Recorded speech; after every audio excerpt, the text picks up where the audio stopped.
Peço para a igreja fique de pé, chamar aqui a Thaís e a Pâmela. Eu quero orar por elas. Primeiro eu quero agradecer por vocês terem aceitado o meu convite, de trazer essa palestra para nós, para a igreja, obviamente nós convidamos também a comunidade. Não sei se tem alguém aqui de fora da igreja, e isso é de suma importância. Estende suas mãos para cá. Querido Deus, Pai Celestial, aqui estão, ó Deus amado, tuas servas que vieram, ó Deus amado, trazer uma palestra a respeito desse assunto de suma importância quando se fala de autismo.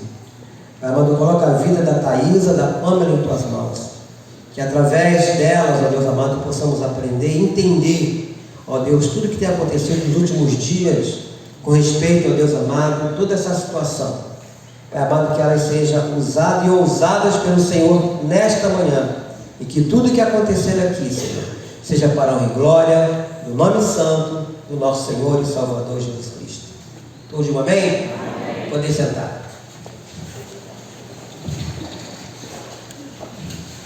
Amém. Cumprimento os irmãos com a paz do Senhor. Amém.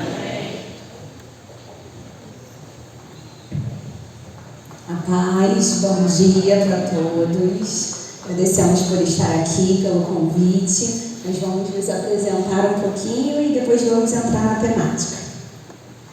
Então, eu sou Thaísa Cláudia, sou pedagoga, tenho especialização em ABA e psicopedagogia e sou mãe atípica, de um menininho de 3 anos, Estevão é nível 2 de suporte, e a partir do momento que eu me vi nessa situação, eu trago para mim como uma missão também compartilhar o conhecimento que eu tenho pesquisado, com os demais. Então estamos aqui, convidei minha amiga Pâmela, Pepícia, ela vai se apresentar.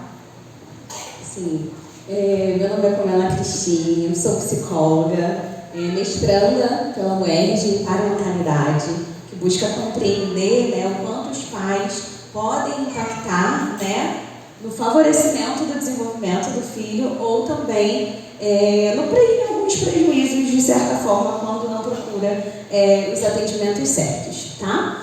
Também sou pós-graduanda em neuropsicologia e eu falei com a Thaísa que na hora da minha apresentação eu ia também fazer as diferenças da minha área, A psicologia hoje ela atua em vários contextos e eu particularmente atuo em 2, 3.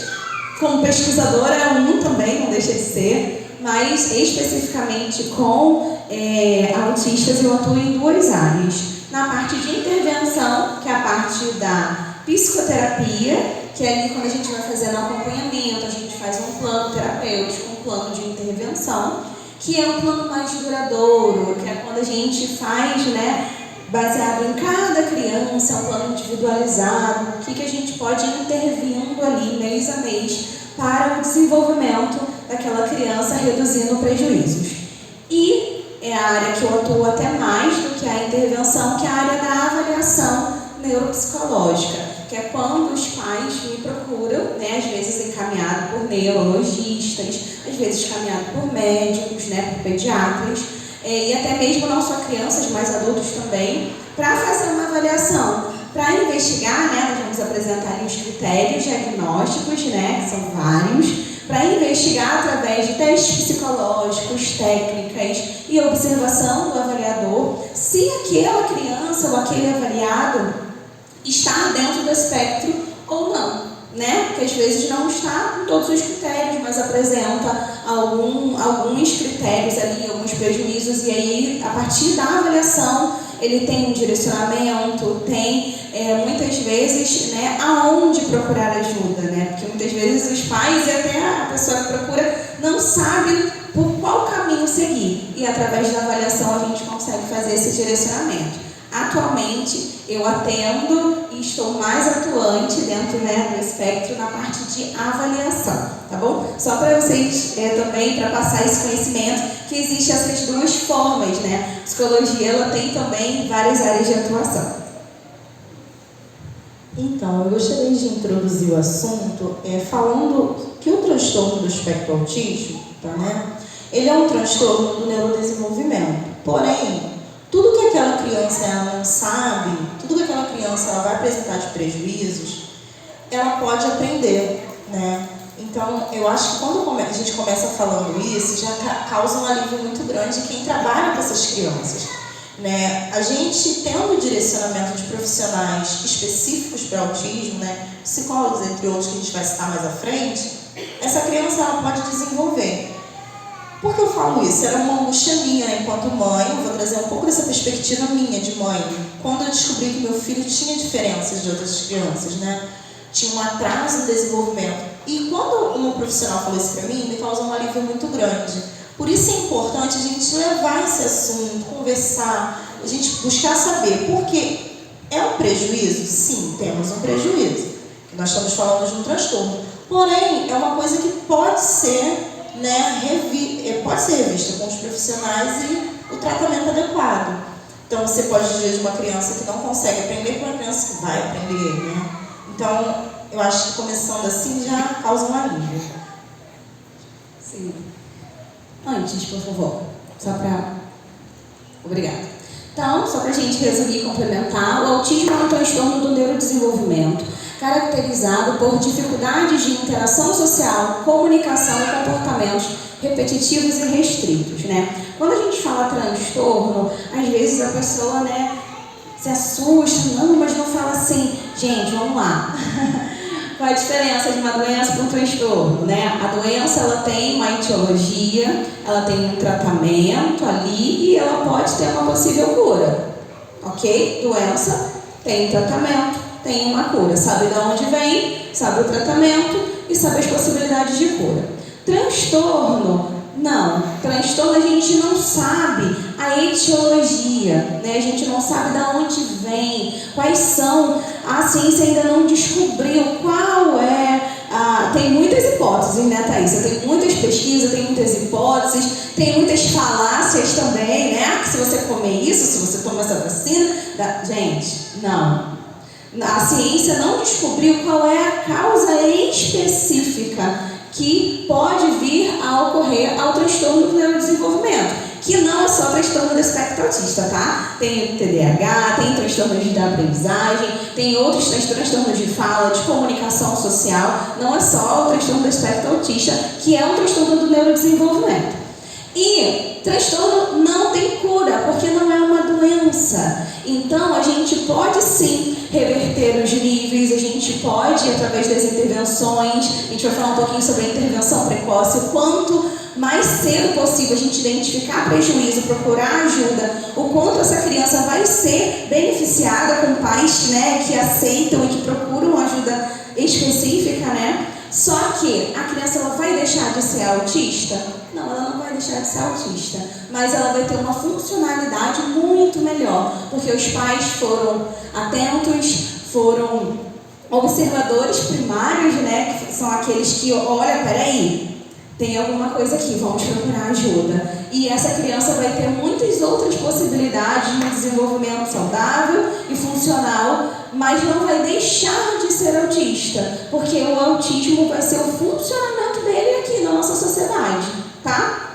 Só pra gente começar já falando isso. E às vezes as pessoas falam, né, Thaisa? Seu filho não é autista porque olha como ele é inteligente. Vamos lá, a gente vai falar um pouquinho mais sobre isso lá na frente. Só pra gente saber e desconstruindo isso, né? Vocês conseguiram observar ali que há uma dificuldade na interação social, na comunicação e comportamentos repetitivos e restritos. Em nenhum momento o nicho de dificuldade do TEA é a inteligência. Não. Pode ser que tenha, sim, um prejuízo cognitivo, e a gente precisa especificar isso na hora da avaliação.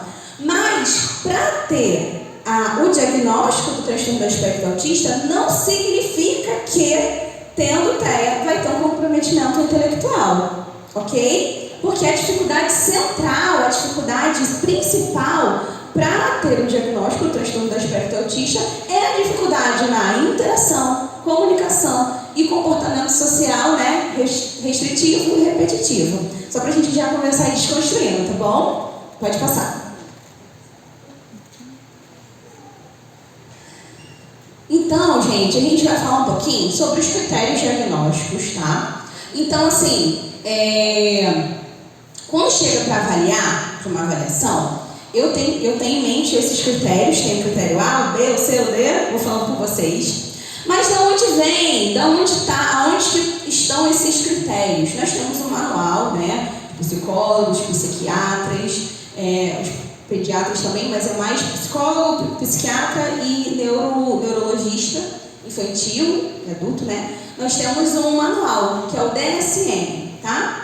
E nele contém, hoje já está no DSM-5, TR, a gente vai tendo atualizações de pesquisas no mundo inteiro, né, que vão norteando os profissionais no mundo, tá bom? Então tem um código onde a pessoa que ela foi avaliada, que tem transtorno do espectro autista, esse código ele vai ser reconhecido em outros países, tá bom? Porque esses critérios eles não são critérios do Brasil, são critérios do mundo, tá bom? Então, nesse manual tá lá, transtorno do espectro autista, para que tenha esse laudo, ele precisa corresponder, né, esses critérios. Então, do critério A, ele precisa corresponder esses 3 tópicos. Nós vamos ler, né, e nós vamos também trazer exemplos para a gente conseguir observar como que isso ocorre no dia a dia. Porque às vezes a gente lê e fala assim, tá, mas e aí? Né? Assim, às vezes a gente olha uma coisa, tá, mas o que isso aí significa no dia a dia? E a Thaisa também vai me ajudar e a gente vai trocando, dando exemplos sobre como acontece isso no dia a dia, tá? E também, antes da gente entrar, a gente vai lembrando, né? Quando a gente fala transtorno do espectro autista, quer dizer que existem os critérios, mas que pode ser expresso de forma diferente, tá bom? Em intensidades diferentes, espectro multiformas, multimodelos, tá bom? Então ele pode fechar todos os critérios, mas uma criança autista ou um adulto autista pode ser totalmente diferente do outro, porque ele está dentro do espectro, ele corresponde àquelas características, mas na expressão dela é de forma diferente, tá bom?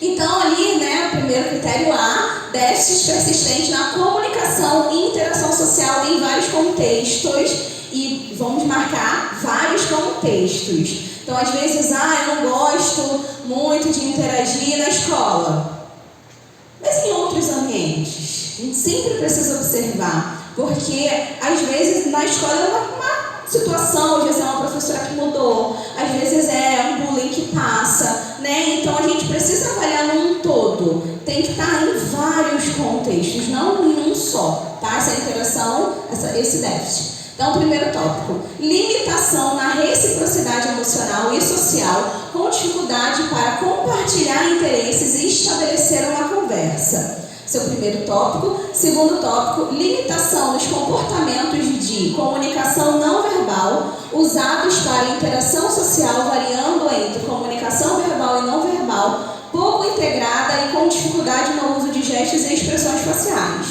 E o terceiro, para a gente falar um pouquinho sobre os exemplos, né? Limitações em iniciar, manter e entender relacionamentos, com variações na dificuldade de adaptação de comportamento, para se ajustar nas situações sociais, compartilhar brincadeiras imaginárias e ausência de interesse por pares. Então, para começar, para fechar um diagnóstico, ele precisa apresentar essas 3 características, né? E a gente está falando, eu estou batendo nessa tecla, né, Thaís? E você também vai poder falar o quanto, às vezes, o diagnóstico ele é invalidado pela família, às vezes até por pessoas da igreja, porque às vezes não conseguem enxergar aquela criança que a pessoa construiu de ideal, para ter o transtorno do espectro autista, essa criança ela precisa ser dessa forma, e não é, cada um vai expressar de uma forma diferente, e aí acaba invalidando aquela mãe que procurou assistência, invalidando aquele pai que buscou, ou até mesmo corroborando para aquele pai ou aquela mãe não procurar ajuda. E aí a gente falou muito sobre isso, né, do quanto a gente conhecer, o quanto a gente saber certinho, né, e ajudar as pessoas, ajudar as famílias, que isso também é evangelho. É a gente ter conhecimento para a gente conseguir ser unidade, e unidade nas diferenças, unidade também no desenvolvimento. Porque em muitas crianças, né, típicas, todas esses três critérios, né, esses 3 tópicos do critério A, isso é aprendido naturalmente. Então a criança ela vai aprender a começar uma conversa, manter aquela conversa, o outro vai já dar pausa, ele vai saber que aquela hora é a hora dele pausar, depois ele vai continuar. A criança ela vai aprendendo isso naturalmente. A gente não lembra quando que a gente aprendeu a iniciar uma conversa, né? A gente simplesmente foi vivendo.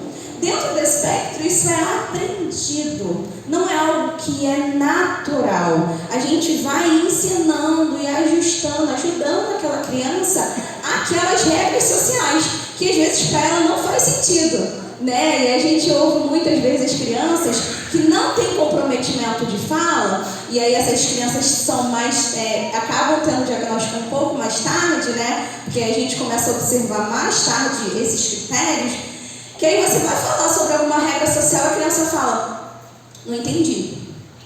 Você vai falar sobre alguma, né, não, mas tem que ser assim. Mas por quê? Mas não faz sentido.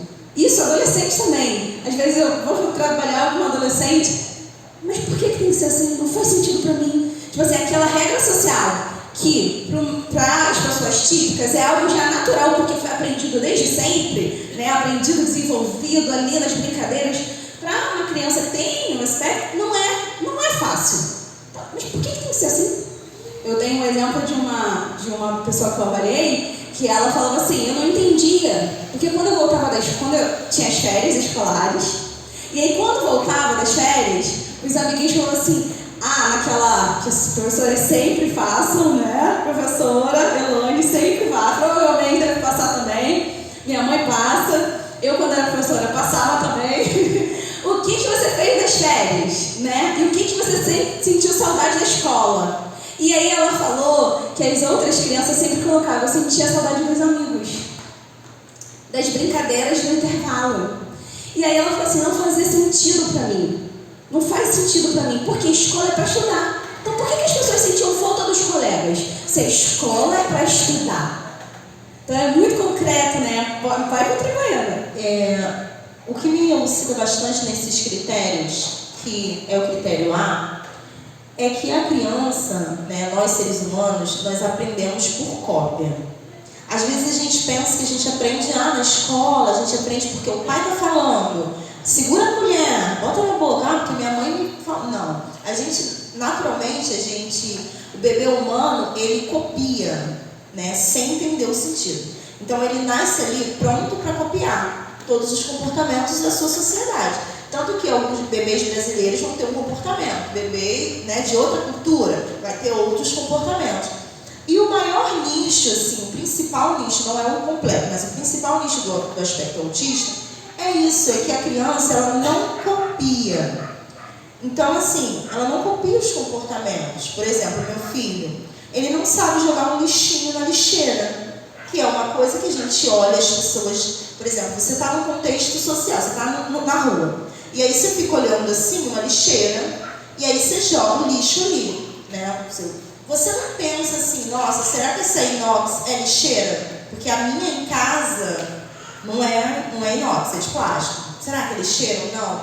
Então, assim, essa criança autista, ela vai ter maior dificuldade em copiar. Então você vai ensinar, e aí, bate parabéns, quando é bem bebê, né? Parabéns, essa criança ela não vai copiar essa palma, né? Aí você fala, manda beijo, essa criança ela não vai fazer esse movimento. E o que mais prejudica é o contato visual, né? O contato visual, a criança ela olhar para os pais nos olhos, ela prestar atenção no que você está falando, é muito importante. Então, se você tem um bebê, uma criança, que você está ali chamando atenção, olha aqui um brinquedo, e ele está sempre disperso, não consegue te olhar, não consegue te observar, dificilmente ele vai aprender por cópia. né? Então, quando a gente está dizendo aqui, interação social é um pouco disso, né? Não é assim umas regras de etiqueta, ai não, tem que sentar assim, também vai ser nos níveis gradativos, né? Por exemplo, no nível 1, às vezes a criança vai te copiar assim, mas quando chega nessas questões mais complexas de regras, aí a criança já vai ter dificuldade. Mas quando a gente pensa nível 2, nível 3 de autismo, essa criança ela não vai te imitar.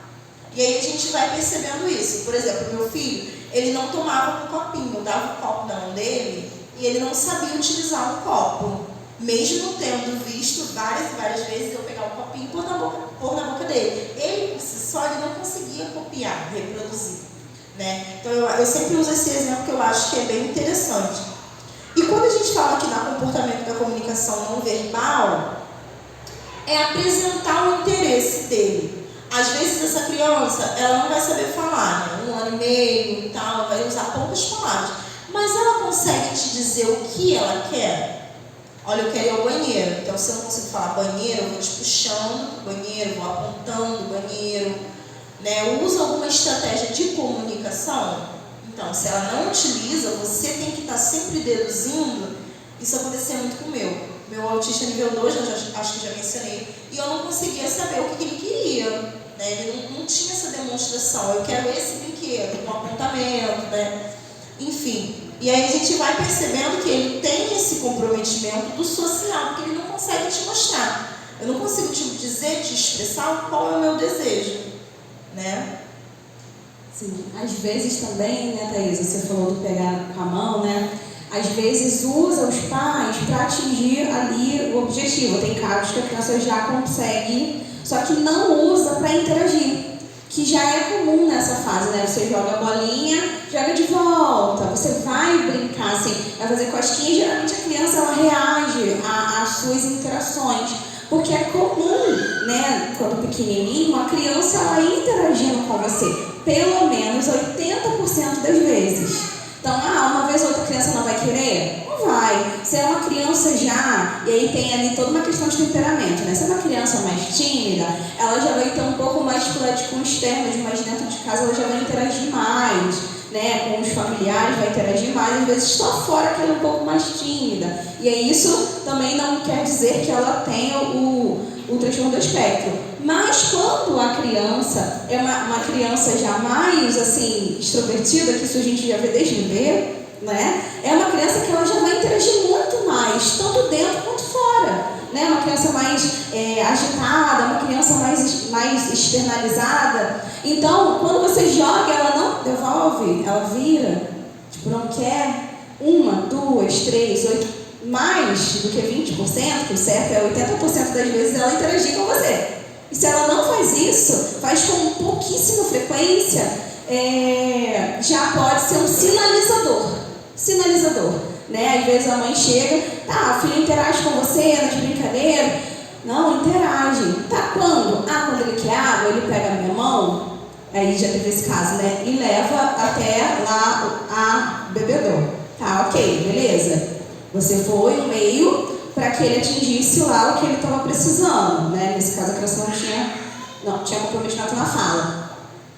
Mas interagir com você, interagir mesmo, troca de brincadeiras, de bola, vocês fazem isso? A gente faz. Não, ele não interage não. Aí a mãe começa a observar, já teve caso de dar entrevista, passar, e aí depois a mãe, no próximo encontro, né, que eu fui avaliar a criança, ela falou assim, Pamela, eu acho que eu tenho que rever tudo que eu te respondi. Que eu fui olhar as fotos e eu observei, isso acontece muito, né, Thaisa? Fui olhar as fotos, fui olhar os vídeos, e aí eu comecei a observar que já tinha prejuízo lá, e eu não tinha dado conta, né? E outra coisa, só pra gente também desconstruir, ali, ó, limitação na reciprocidade emocional e social. Às vezes também isso aí já é um pouquinho mais para os mais velhos, né? Quem é criança autista ou adolescente autista não entende as emoções, né? Ou não tem emoção. Não, gente, eles têm emoção. Às vezes eles não conseguem nomear. Às vezes eles não conseguem explicar o que eles estão sentindo. E aí a gente vai ter toda essa intervenção auxiliando eles a identificar né? E às vezes ele tem dificuldade na teoria da mente, né? O que é a teoria da mente? Às vezes a pessoa entra, a gente acaba já prevendo o comportamento, né? Porque é algo copiado, social, aprendido, nosso. Então, às vezes a pessoa já entra, o pastor, né, tá dando, vamos supor, tá dando a hora de acabar, o pastor já olha o relógio, já olha, né, o relógio dele, já olha pra mim, eu já sei o que é, um sinal. Ó, sinal, já tá no meu tempo. Tô dando um exemplo, né, aqui, nosso. Já a criança, o adolescente, ele não vai ter essa leitura da mente. O que está passando na cabeça do pastor referente ao horário que ele está olhando o relógio? Não, entendeu? Isso já é algo mais complexo.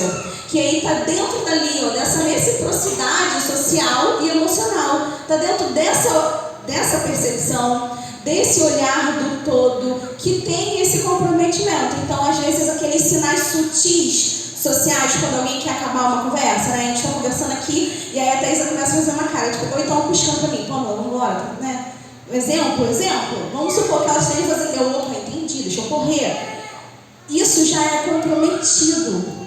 Por quê? Essa leitura da mente, o que pode estar acontecendo, né? Ou então, se eu não vou, criança, eu não vou atiçar esse amiguinho, porque esse amiguinho, ele me bate. Então, se eu atiçar ele vai me bater. Aquela prévia mental, né, que a gente chama de teoria da mente, isso já é comprometido desde pequeno, dentro dessa parte da limitação, da reciprocidade.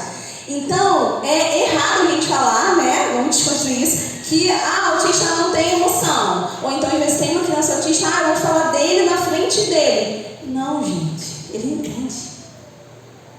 Às vezes tem comprometimento na fala. Eu podia ouvir estava estudando, eu vi um vídeo, nossa, mexeu comigo. A psicóloga falando que no estágio dela, na época, né, ela falou, a criança era não verbal e ela interagindo ali com a mãe, falando, fazendo entrevista, a mãe não tinha com quem deixar a criança, e a mãe falando dos comprometimentos da criança. E a criança é uma criança não verbal, tinha uns 5 anos. Falando, chegou uma hora, a criança parou de brincar, foi lá e botou a mão na boca da mãe. Ela estava entendendo o que estava acontecendo ali. Ela tinha comprometimento na fala, mas ela estava entendendo que a mãe estava falando dela. Então a criança ela entende, do jeitinho dela, de acordo com a faixa etária dela, mas evitem, né, até mesmo às vezes, falar coisas perto que possa deixar a criança desconfortável. Porque, ó, como eu falei, né, o prejuízo intelectual não é um critério ali do CREA, tá bom? Pode passar, por favor? Quer mais acrescentar mais uma coisa aqui, Thaisa? Padrão, critérios B, e aí daqui não precisa fechar todas, mas tem que ter pelo menos 3, tá? Padrões repetitivos e restritivos de comportamento, atividades ou interesses, conforme manifestação por pelo menos dois seguintes itens, ou por histórico prévio. Movimentos motores.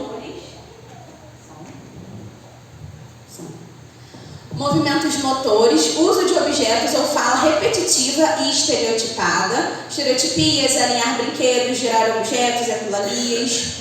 Segundo, insistência nas mesmas coisas, adesão inflexível a padrões e rotinas ritualizadas e comportamentos verbais ou não verbais. Sofrimento extremo a pequenas mudanças, dificuldades com transições, necessidade de fazer as mesmas coisas todos os dias. 3. Interesses altamente restritos ou fixos em intensidade ou foco muito maiores do que os esperados, forte apego ou preocupação a objetos, interesse preservativo ou excessivo em assuntos específicos, hiper ou hiperatividade a estímulos sensoriais ou interesses incomuns por aspectos sensoriais do ambiente, indiferença aparente a dor, temperaturas, reação contrária a texturas e sons específicos, fascinação visual por movimentos ou luzes. Quer começar falando alguns exemplos? Eu acho. Me ouviu?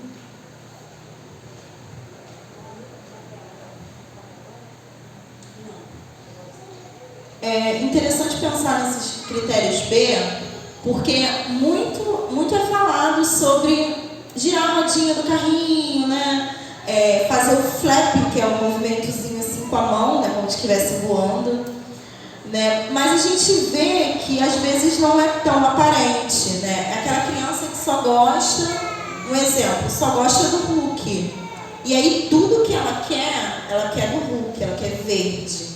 E aí você vê que são vários objetos, né? Porque às vezes a criança tem uma preferência para desenho e uma outra preferência para vestimenta. Mas você vê que aquela criança ela vai ter aquele interesse restrito só naquilo, é só aquilo que chama atenção. É um desenho, é uma pessoa, também às vezes a criança faz isso com pessoas. Ela tem aquela pessoa favorita e ela vai ter mais interesse e reciprocidade com aquela pessoa, né? E eu acho que passando um pouco para a insistência nas mesmas coisas, vem disso também, ele quer assistir o mesmo desenho, né? Ele não aceita outro desenho, é sempre aquele mesmo, a mesma música, né? E aí você põe uma outra, não engaja, não tem o mesmo, porque geralmente criança gosta muito de tela, né? Vamos dar um exemplo, não é muito recomendado, mas a gente usa em casa. E aí você coloca lá um desenho no YouTube, e aí você vê que aquele em específico ele gosta, mas trocou aquele, perdeu o interesse e vai fazer outra coisa. E aí só naquele mesmo, né? Às vezes a gente vê também, a criança gosta de ir no mesmo lugar. Você falou parquinho, e vamos ao parquinho. Tem que ser aquele mesmo parquinho. Então é o que a gente está dizendo, 80%, claro que a criança vai demonstrar a sua preferência, mas ela não enganja em outra coisa de forma alguma, e a gente já tem que ficar com o alerta ligado. Eu tenho um exemplo muito interessante de uma criancinha que ela só gosta da mesma música no mesmo vídeo. Porque, por exemplo, o YouTube ele tem várias opções de vídeo com a mesma música. E aí ela gosta de assistir aquela mesma música linkada com aquele mesmo vídeo. Olha que é atípico, né? Porque se você gosta do louvor, por exemplo, você vai pôr o louvor com diversos clipes. Você não vai ficar com aquela exigência de que tem que ser aquele clipe e aquele louvor junto, né? Então, são coisas da gente pensar, né, Pamela? E outra coisa que para mim foi um diferencial muito grande é essa questão última, da hiper ou hiporreatividade. Eu acho que isso causa muito, assim, confusão na gente, né? Quando a gente tem algum familiar ou alguma criança e a gente quer saber se é autista ou não. Porque, por exemplo, o meu menino, ele nunca teve sensibilidade, né? E a gente costuma dizer que os autistas têm muita sensibilidade a toque, a textura. É aquela criança que não gosta tanto de contato, não gosta de beijo e está sempre quietinha no seu canto. E já o meu menino, ele é hiporreatividade. Ele está sempre buscando. Então ele está sempre mexendo num creme de cabelo, ele está sempre na altura, ele sempre sobe em tudo. Ele sempre gosta de estar com contato com a gente, então se a gente senta perto dele, ele quer estar sobre a gente, ele quer estar em cima, ele quer estar pegando, abraçando. Então eu acho que isso também, né, pensando assim na desmistificação, que tem muita, eu acho que essa questão da e hiporreatividade causa bastante, porque o autismo não gosta, não abraça, o meu não, ele está sempre abraçando, sempre beijando, sempre pegando no seu cabelo. Então a gente pode pensar nisso, porque vai variar de intensidade. Ou é uma criança que não faz, ou é uma criança que faz com muita intensidade. Sim, nessa parte também é muito importante, principalmente para a igreja, a gente ter esse conhecimento das multiformes de apresentações, né? Porque quando a gente fala estímulos sensoriais, pode ser uma criança que tem uma hiperreatividade. Ela pode ter uma dificuldade com a luz, então dependendo do ambiente, ela tem uma dificuldade de estar naquele ambiente sensorial que tem uma luz muito clara, né, ou muitas luzes. Pode ser uma criança que tenha dificuldade com o toque, né, então às vezes aconteceu recentemente de uma moça, né, adulta, foi visitar a nossa igreja, e aí lá é comum, né, a paz do Senhor. E aí ela se encolhia toda, porque ela tem uma hipersensibilidade ao toque. Então pode ter, e aí assim, quando a gente fala uma hipersensibilidade, gente, aqui ó, na nossa camada da pele, nós temos os neurotransmissores que vão mandar as informações para o nosso cérebro, né? Que aí a gente reage. No caso da hipersensibilidade, é como se isso ocorresse muito mais rápido do que o normal. Então, em vez de ser algo natural que a gente não sente dor igual o nosso, pela rapidez daquela informação chegar ao cérebro, dói. Então, não é frescura. Machuca. Tá? Hipersensibilidade auditiva. Não é frescura. O que tem? Sua mãe tá tão alto. Eu avaliei uma menina adulta também. Que, gente, o som, a gente lá no consultório, a gente coloca uma caixinha para que as pessoas que estejam na espera não ouçam nada, né, do atendimento.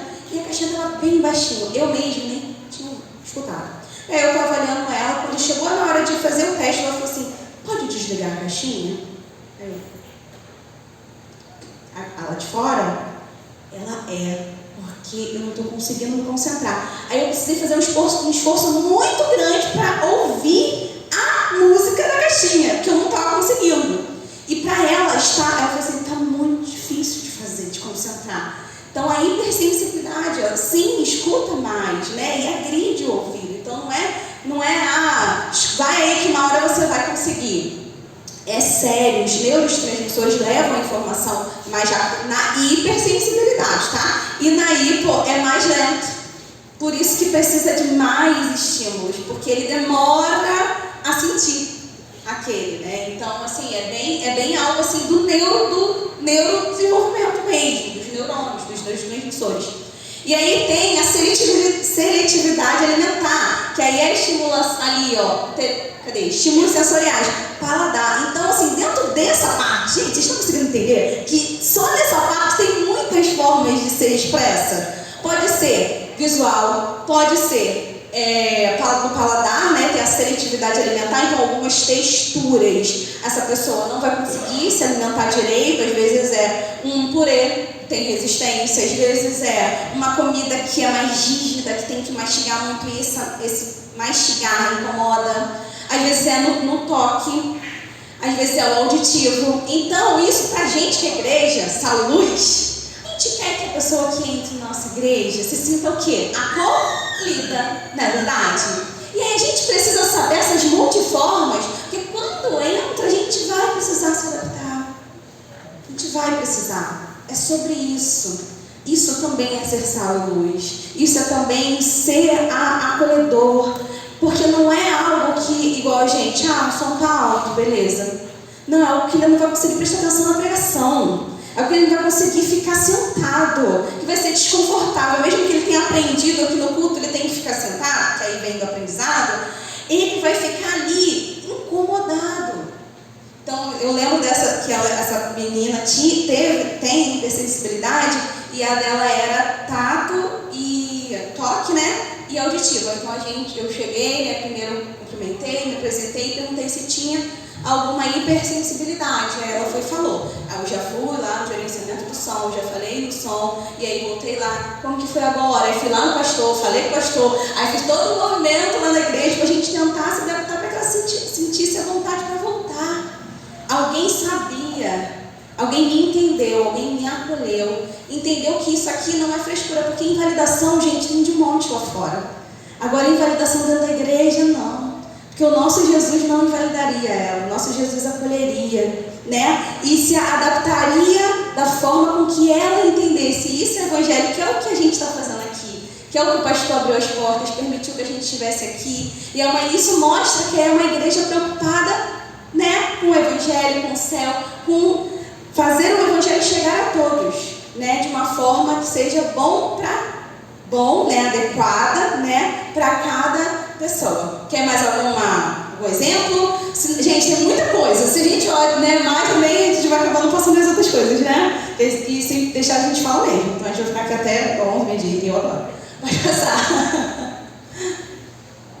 Tá. Critério C. Os sintomas devem estar presentes precocemente, no período do desenvolvimento, porém eles podem não estar totalmente aparentes até que exista uma demanda social para que essas habilidades sejam exercidas, ou podem ficar mascaradas por possíveis estratégias de aprendizado ao longo da vida. Quer falar, Teisa?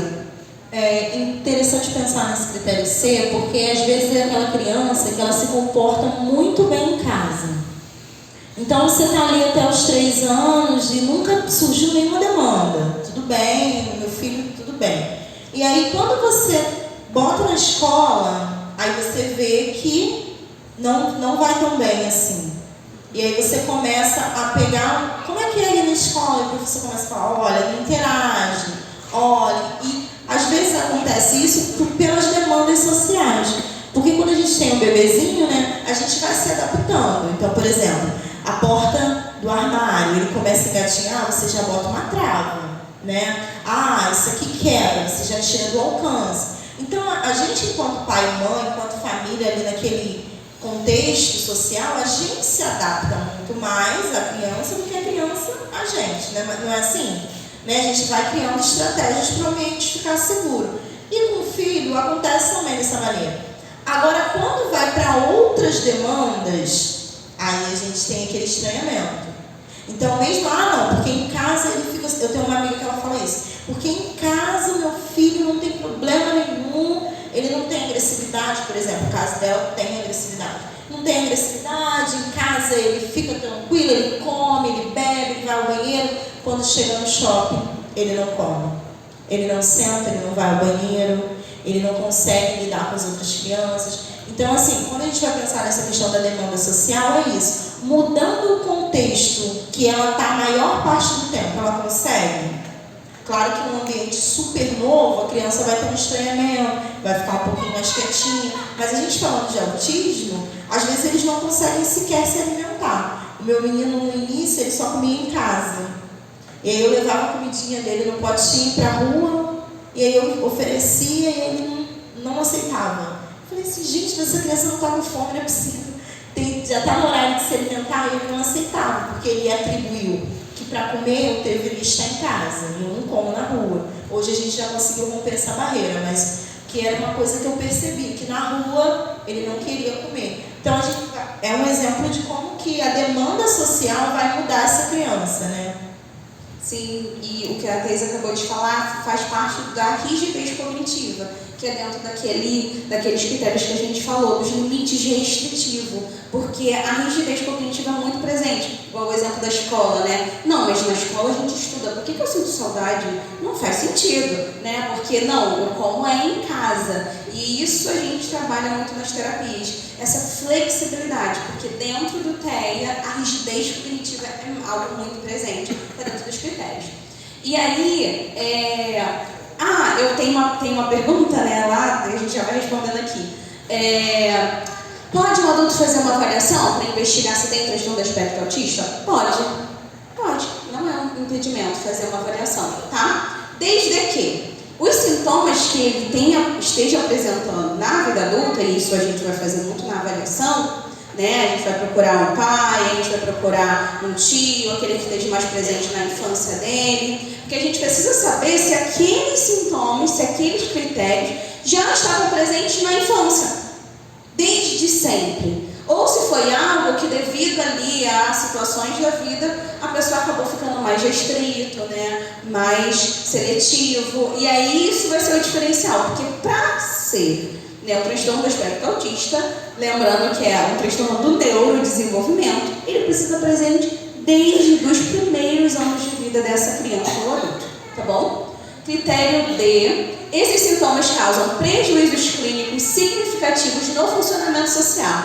profissional e pessoal, ou em outras áreas importantes da vida da pessoa. Às vezes acontece, né, a gente veio falando no caminho, ou tem a invalidação de que não tem esse transtorno, ou outro, que tem vários transtornos, né?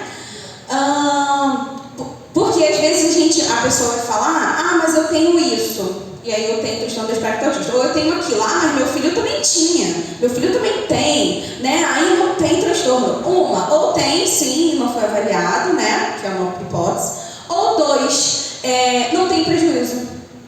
Ou não fecha todos os critérios. E aí a gente fala, tem ali critérios, mas não fechou o transtorno.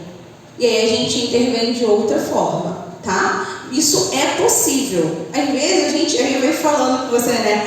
Tem uma coisa aqui ou outra que eu tenho, só que eu não tenho tudo e não fecho todos os critérios e não tenho prejuízo em todas as áreas. Porque para ser transtorno, gente, qualquer, seja do neurodesenvolvimento, seja do humor, seja de outra ordem, precisa trazer prejuízo para essa pessoa, tá? Em várias áreas, tá bom? Porque senão a gente acaba achando que todo mundo, né? Ou às vezes, invalidando, porque eu também tenho. Mas você tem, mas como que você se adapta com esse critério? Eu paro de pensar, eu finjo que aquele som não está presente, ou eu penso em outra coisa, para eu conseguir, ou eu foco no término da cola do pastor para eu conseguir concentrar. Ok, está adaptado.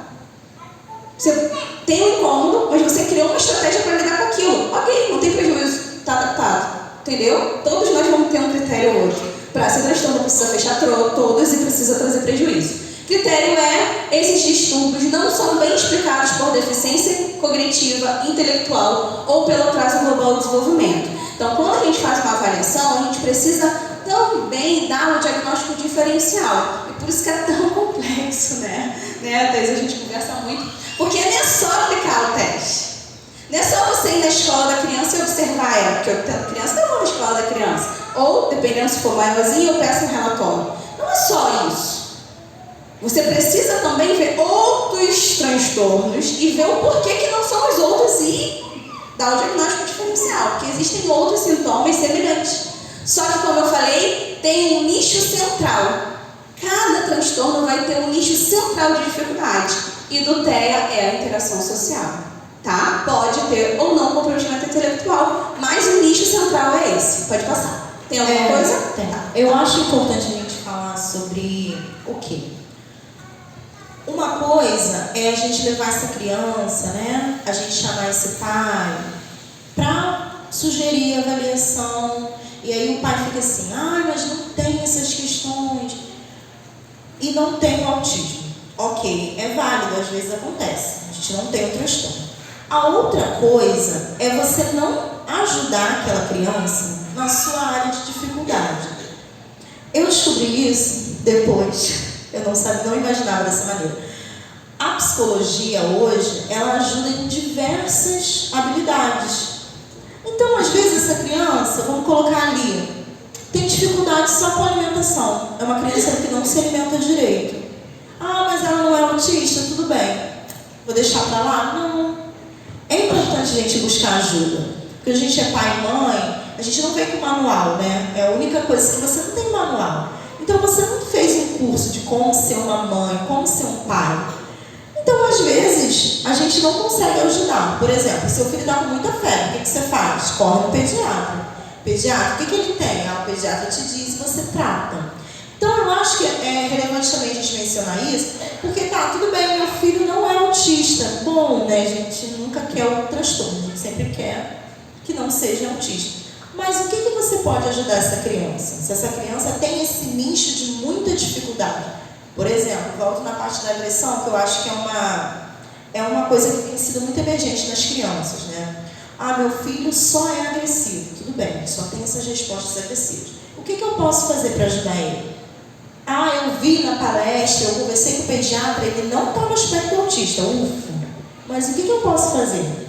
Você pode procurar um psicólogo, né? Meu filho é muito tímido, ele não fala, ele não se expressa. É só essa questão da comunicação? Não fecha o diagnóstico. O que eu posso fazer para ajudar meu filho? Eu posso levar na forma.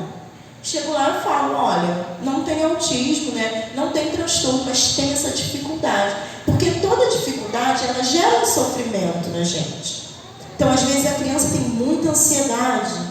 Mas não é autismo, porque não fecha esses critérios. Mas vamos ajudar também essa criança, né? Vamos tratar também essa questão, que bom, não é um transtorno, mas também merece uma atenção, né? Então, eu sempre falo assim, quando a gente chega para investigar um transtorno, tem alguma coisa diferente, porque nenhuma criança, digamos, vamos usar essa palavra, nenhuma criança dentro dos estágios do desenvolvimento, por quê? Se fala muito assim, cada criança tem seu tempo. Isso é um mito, gente, muito grande que existe. Os pediatras, os neuropsicólogos, enfim, eles têm um mapa do desenvolvimento. Thaisa, eu trouxe um para o Gelane para distribuir, para ajudar. Acho que eu antecipei. Não, mas posso. Então, eles têm um mapa do desenvolvimento, né? A irmã vai distribuir para vocês dar uma olhada. E dentro desse mapa, a gente tem certinho as etapas. Thaisa, então se meu filho amanheceu com 4 meses e ele não faz isso, ele está atrasado? Não. A gente não vai marcar com datas específicas, mas a gente tem uma previsão. Com 6 meses,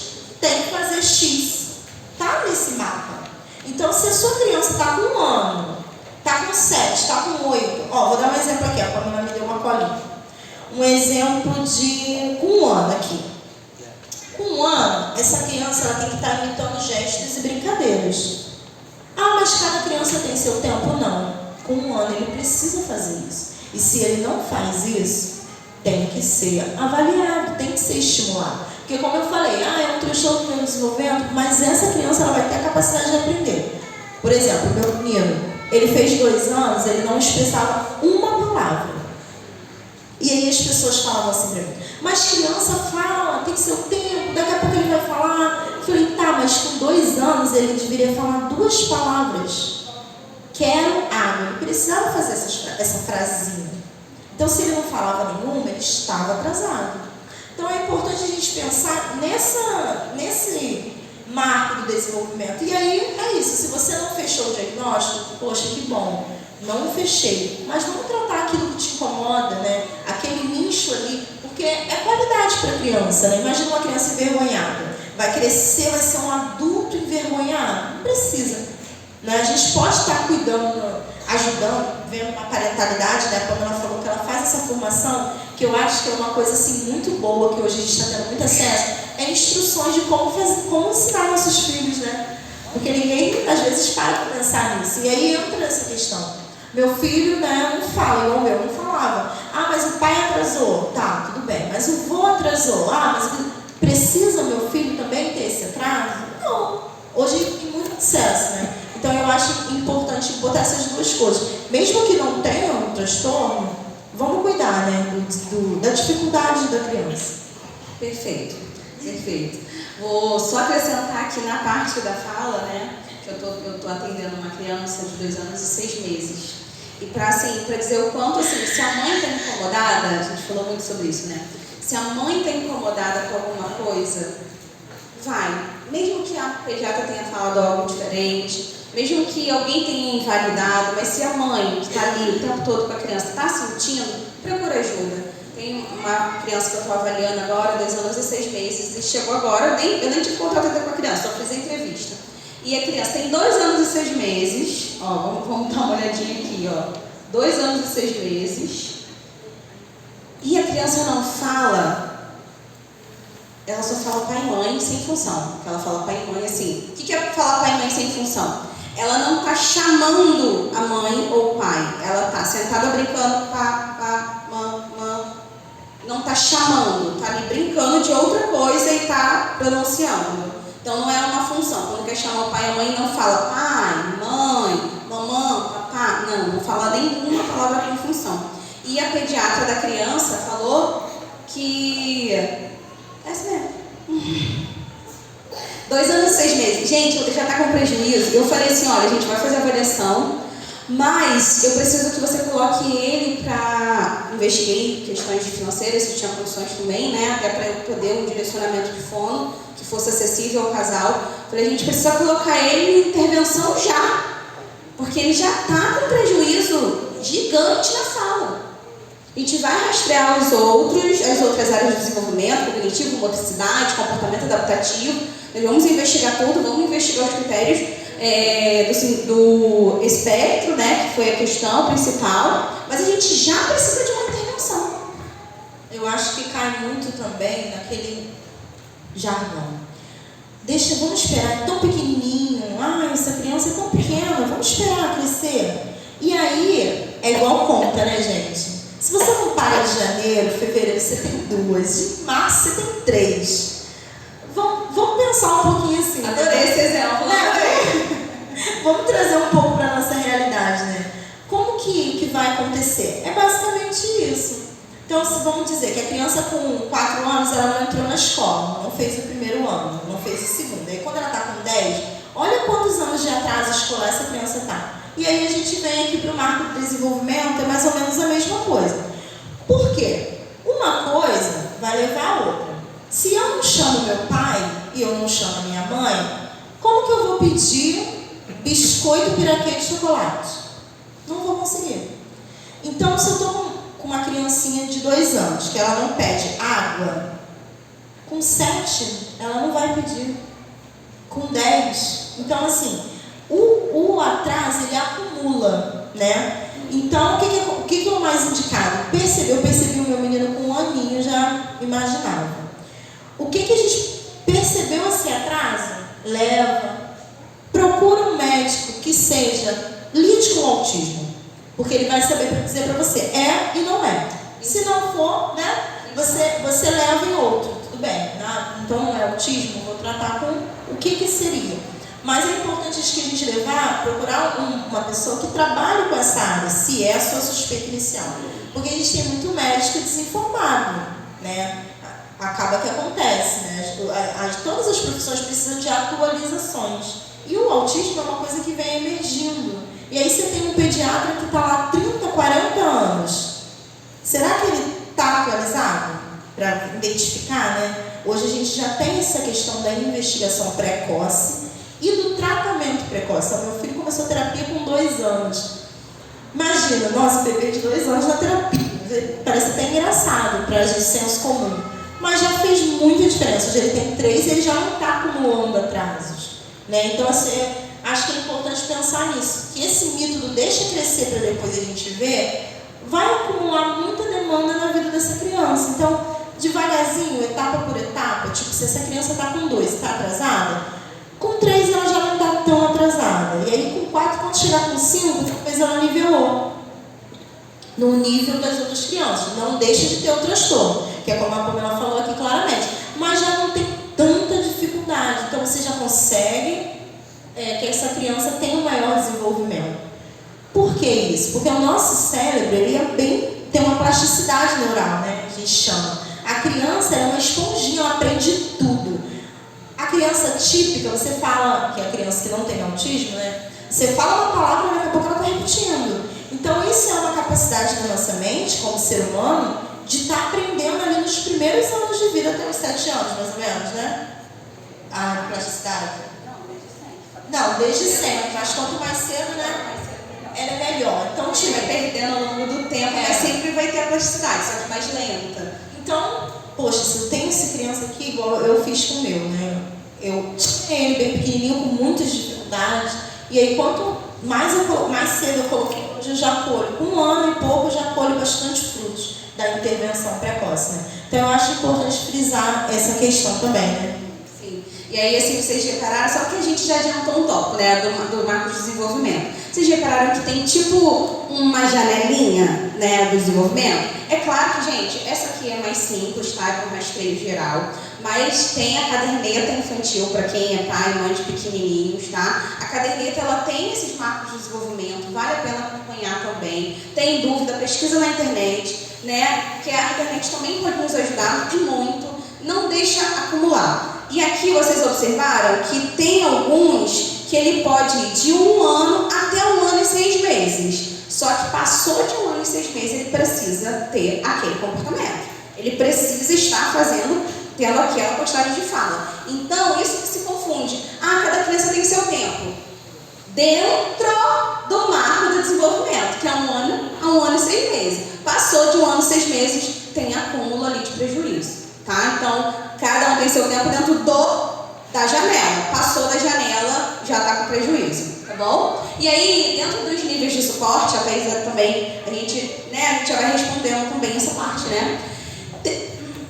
Vamos supor, fechou todos aqueles critérios lá atrás que a gente falou, né? Fechou tudo. Aí, eu como avaliadora, vou avaliar qual o nível de suporte dessa criança, o quanto ela precisa de um responsável, de uma tia da EBD, de uma outra, do líder ali das crianças, para dar o suporte para ela naquela situação social, né? Então, o nível 1 de suporte significa que a criança necessita, a pessoa, de algum suporte, porém de forma não extensiva, conseguindo preservar funcionalidade em muitas das situações cotidianas.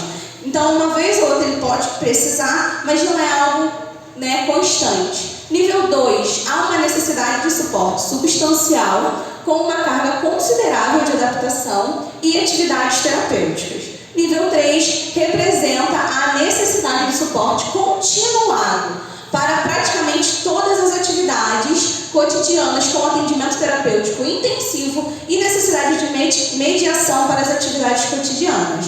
Então, também foi uma pergunta, né, Thaisa? Quem está no nível 3 pode chegar no nível 1? Pode. E por isso a importância da intervenção precoce. Antes dos 2 anos, identificamos algum atraso, já coloquei na terapia, né, específica. Já trabalhamos o cérebro dessa criança, ele já está ali, né, usando a plasticidade cerebral dele para os aprendizados sociais. Ele pode fechar TEA mais para frente? Pode, se ele tiver os critérios, sim. Porém, a funcionalidade dele no dia a dia já provavelmente vai estar no nível 1, né? Dependendo, e é claro, dependendo do caso. Não procurei nenhuma terapia, cheguei com 4 anos, aí tive o diagnóstico, meu filho está com nível 3. Dali para frente vai começar as terapias intensivas. A probabilidade de remissão de muitos prejuízos vai ser considerável, né? 4 anos ainda é bem considerável. Tem possibilidade de nível 1? Total. Só que a gente precisa entender que o nível 3 vai demandar muito dos pais, né, Thaís? Você vai poder falar isso em prática. Os níveis de suporte vêm daquilo que eu falei no início. Tudo que a criança ela não sabe, ela pode aprender. Então, eu tenho uma criança aqui com 5 anos que não come sozinha. Poxa, 5 anos, essa criança ela não sabe se alimentar, pegar o garfinho, pôr na boca.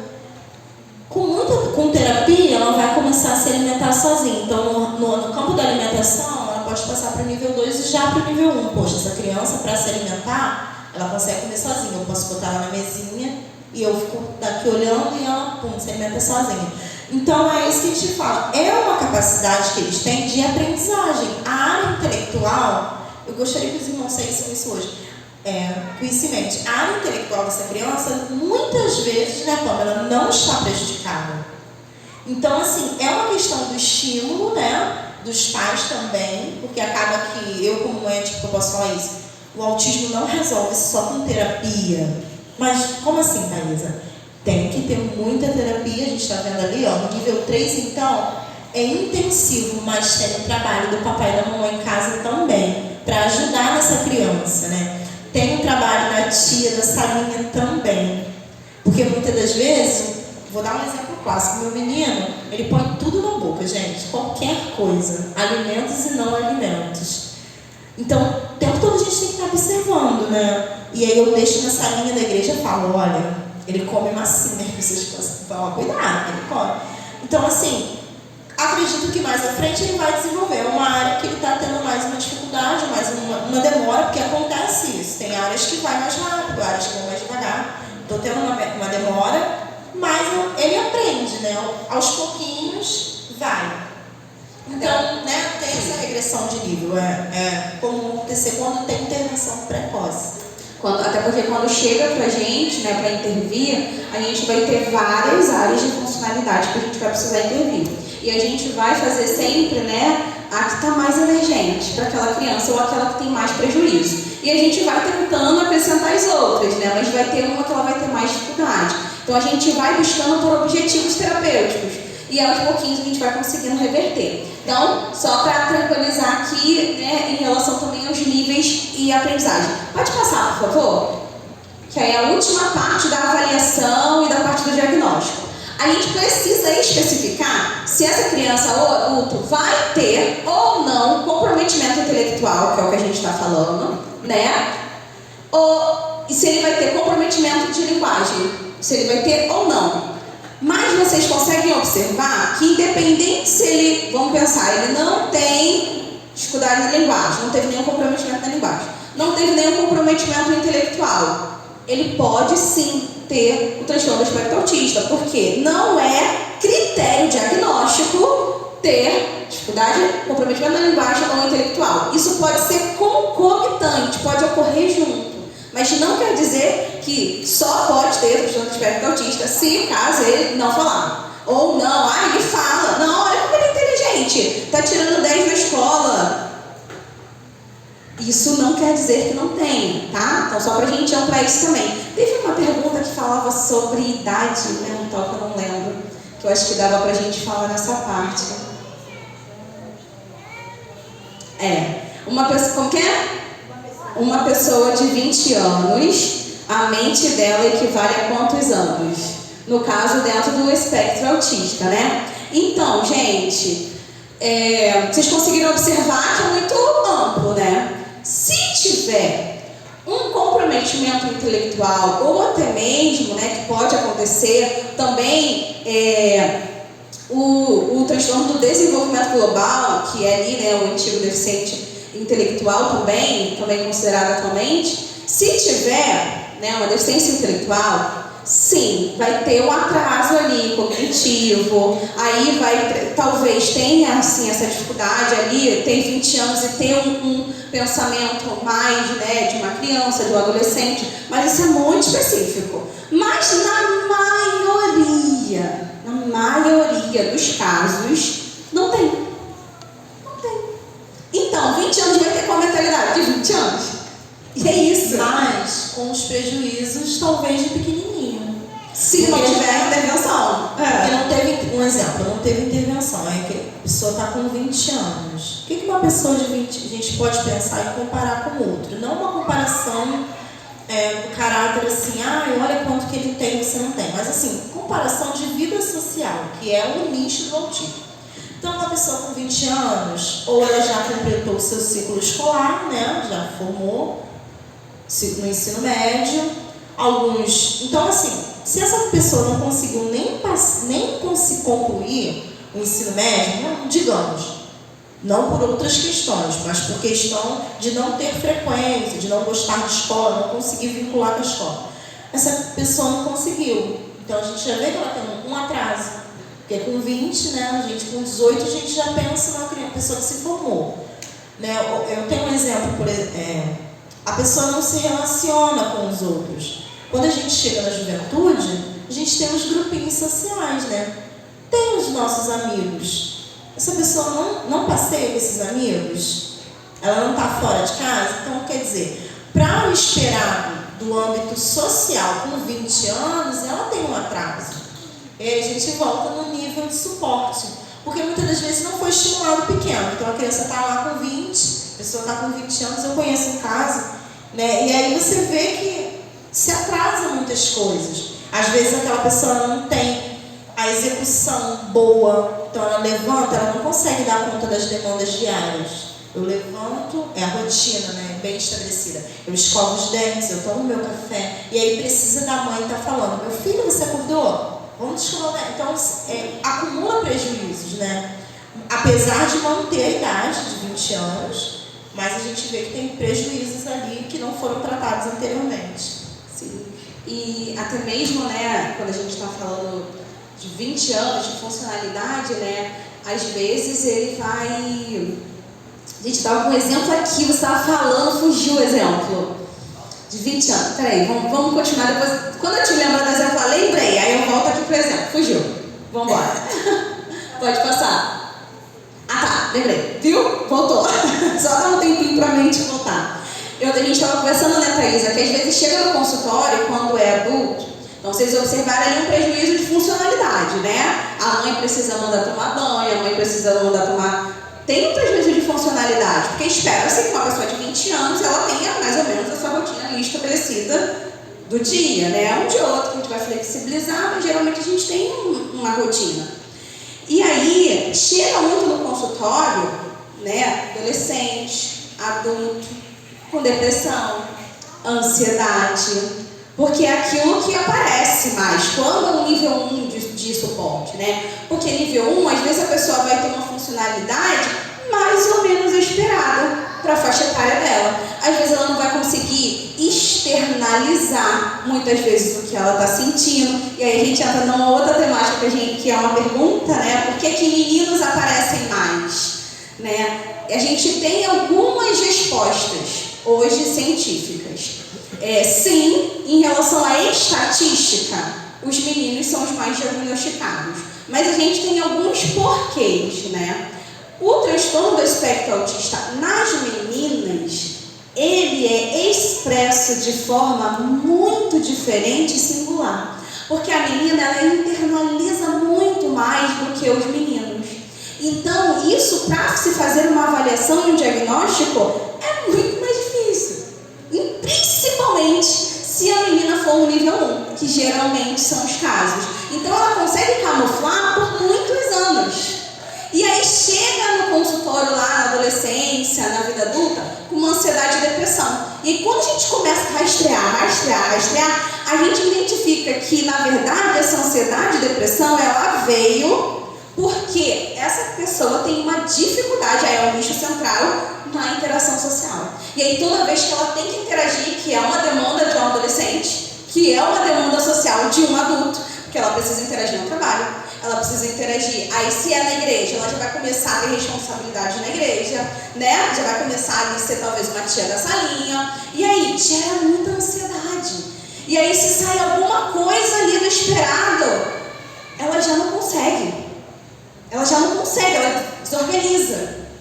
Então, essa menina muitas vezes vai chegar no consultório com uma demanda de ansiedade e depressão, porque veio desses prejuízos, por essa não observação, né, dessa dificuldade, ou não só não observação, como não verbalizar, né? E aí a gente começa a rastrear para tentar ajudar o paciente, e aí a gente consegue identificar que a maior dificuldade daquela paciente, né, geralmente, isso acontece muito mais em meninas, geralmente é porque tem dificuldade naquela interação. Aquela interação gera prejuízos, só que ela aprendeu o que ela tem que fazer.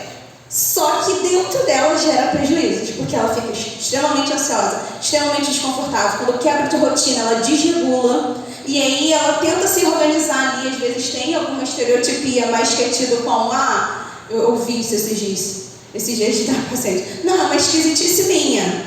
Aí a gente está no processo da avaliação. Sim. Não é esquisitice, é um processo que ela faz para se regular. Ela precisa se regular. E aí, né, como a gente não está na avaliação, depois eu vou trabalhar, porque aí na hora do laudo eu vou indicando, ó, isso aqui é prejuízo, isso que você chama de esquisitice é aqui, padrão restritivo. E aí, por enquanto, eu vou só anotando, né? Mas só para trazer de exemplo para vocês, tá bom? Marcos de desenvolvimento a gente já falou, pode passar. E aqui a gente quis trazer as opções, né, de profissionais que você pode buscar para entender esse aspecto autista e levar o seu filho. A gente tem o neurologista infantil, tem o neuropsicólogo, né, que é o caso da Pamela, que é quem vai avaliar. E não é uma avaliação de opinião, vai ter uma avaliação mesmo, um papel, que ele vai ter que preencher todos aqueles quesitos que a gente já mostrou para vocês, um pouco de como é feito, vários testes, né, até a nível nacionais, né, os testes, não é ouro, né, padrão ouro que a gente fala. São níveis nacionais, então a criança da Bahia vai ser avaliada como uma criança que de Nova Iguaçu, mais ou menos. Então é uma bem padronizado. Tem o psicólogo que vai estar fazendo a intervenção, a fonoaudiologia, né, vai estar ajudando com a linguagem, com a fala. O terapeuta ocupacional também é um profissional muito importante na questão da alimentação também, dos 5 sentidos dessa criança, como a gente falou antes. A criança não gosta de toque, não gosta de apego, né? Vai estar sendo tratada com terapeuta ocupacional. Em alguns casos, em fase escolar, o psicopedagogo, né, que é uma formação que eu tenho, vai estar auxiliando essa criança na aprendizagem. E o nutricionista também na questão da alimentação. Porque a alimentação é uma questão muito ampla e às vezes eu tenho ouvido, conversado muito sobre a demanda da alimentação. Porque são 2 pontos que essa alimentação pode estar caindo. Que é na questão do nutricionista, que seria não consegue com as texturas, e também vai para o terapeuta ocupacional. Né? Essa é uma área que pode ser trabalhada com 2 profissionais. E eu achei interessante colocar que é para dar preferência a profissionais e especialistas, né, em autismo. Porque aí você vai ter um olhar mais apurado. Aquela pessoa ela demandou estudos e pesquisas específicas. Que aí você às vezes leva um psicólogo, mas tudo bem, é um psicólogo, é uma referência, mas não trabalha com autismo, né? Então, assim, seria interessante, né, levar a criança mais direcionada, né? Pode passar? Quer falar alguma coisa? Não. Perfeito.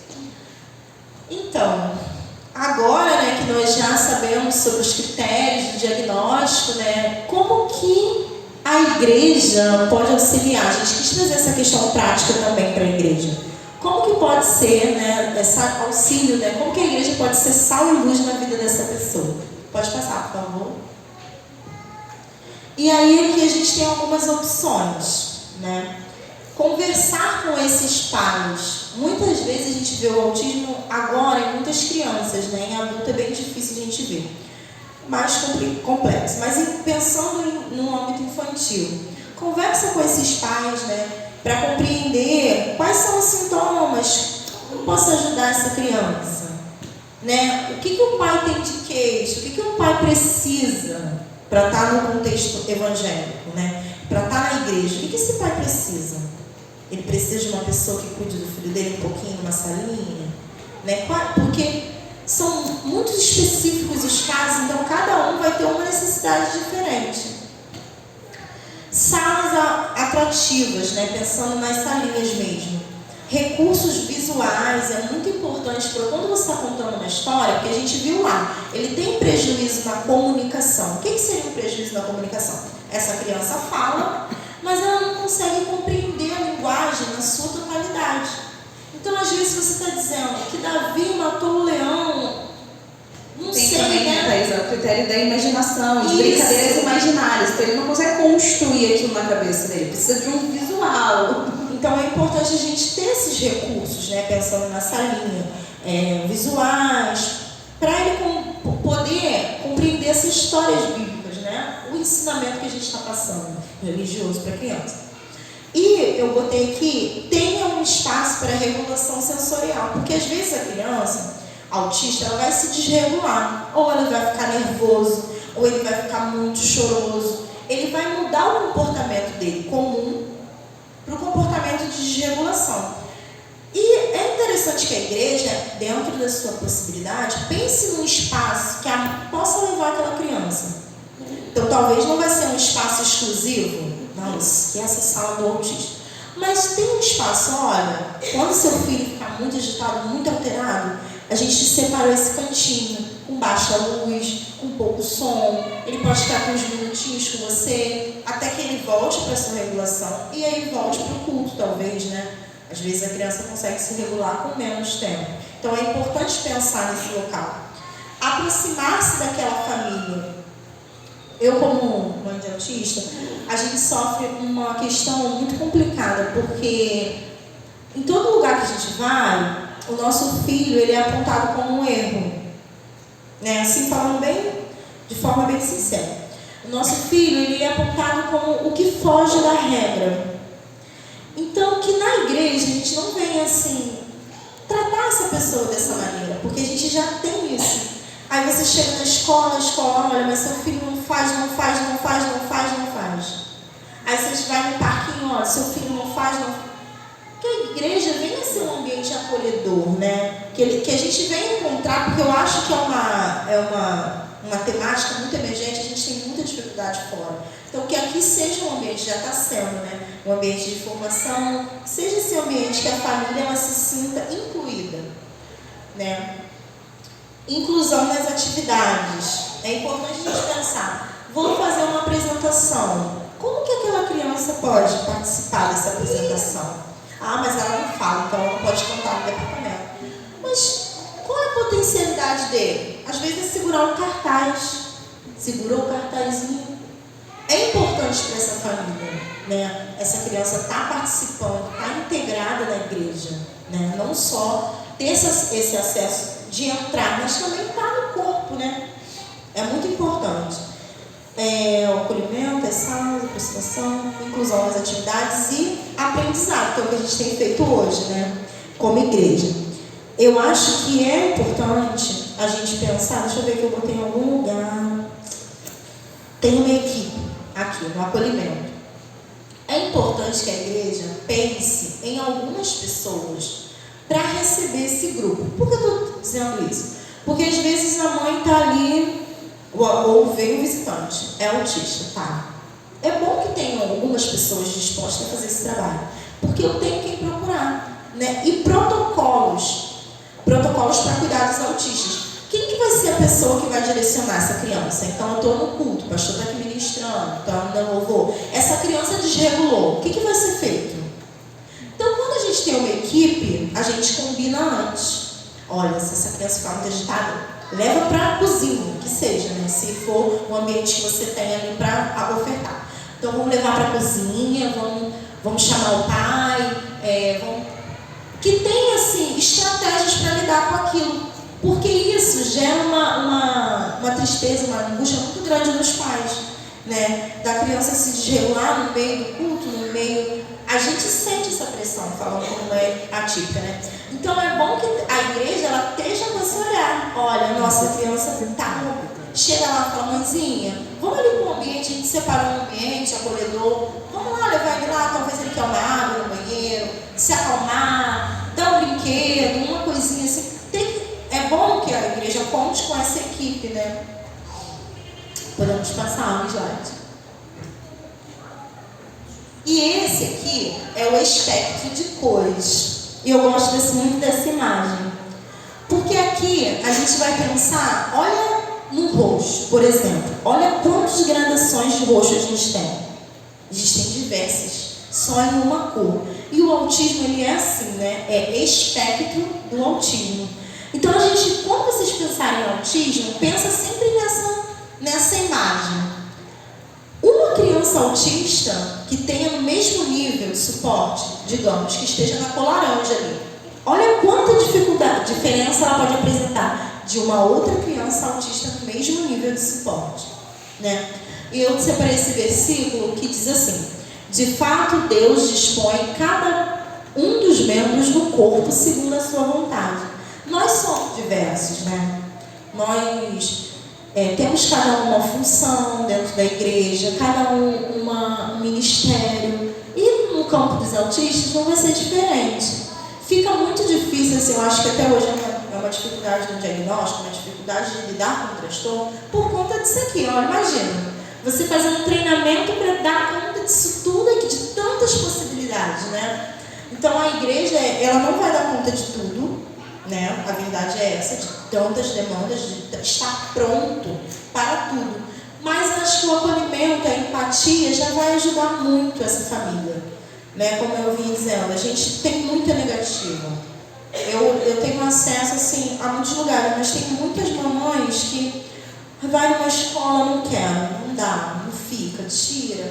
E aí aquela família vem com aquele peso, com aquela angústia, né? Então, que nós estejamos de braços abertos, né, para compreender essa questão.